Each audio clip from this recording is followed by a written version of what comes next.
Hi everyone, আসসালামু আলাইকুম। সবাইকে স্বাগত জানাচ্ছি তানিনিও থেকে।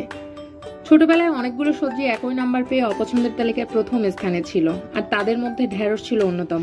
কেন জানি ঢেঁড়স ভাজিটাকে সহ্যই করতে পারতাম না ছোটবেলায়। তবে বিয়ের পর সেই ঢেঁড়স ভাজিটাকে আমি এমন পর্যায়ে নিয়ে এসেছি যে এই এক ঢেঁড়স ভাজি দিয়ে ভাত খাওয়া কমপ্লিট করতে পারি, অন্য কোনো কিছু আর প্লেটে নেওয়ার দরকারই হয় না।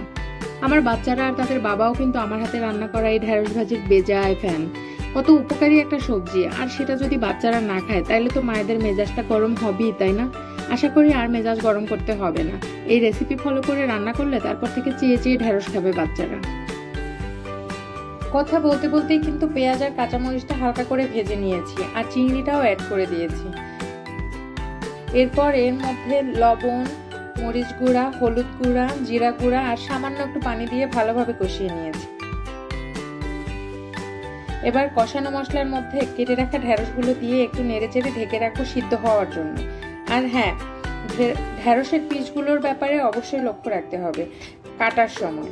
আমি কিন্তু মোটামুটি সাইজের একটা ঢেঁড়সকে 4 পিস করেছি, আর অবশ্যই একটু কোনাকুনি করে কাটতে হবে।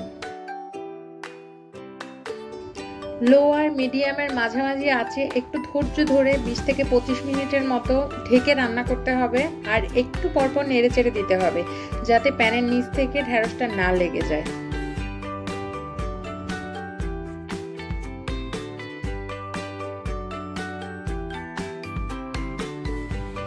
আমার ঢেঁড়স রান্না প্রায় হয়ে গিয়েছে।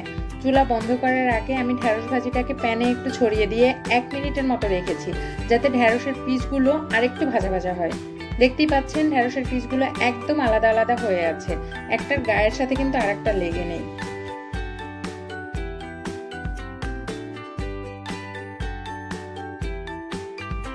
আমি বাচ্চাদেরকে সবজি খাওয়ানোর ব্যাপারে বরাবরই প্রাধান্য দেই, আর ওরাও বেশ মজা করেই খায়, আলহামদুলিল্লাহ।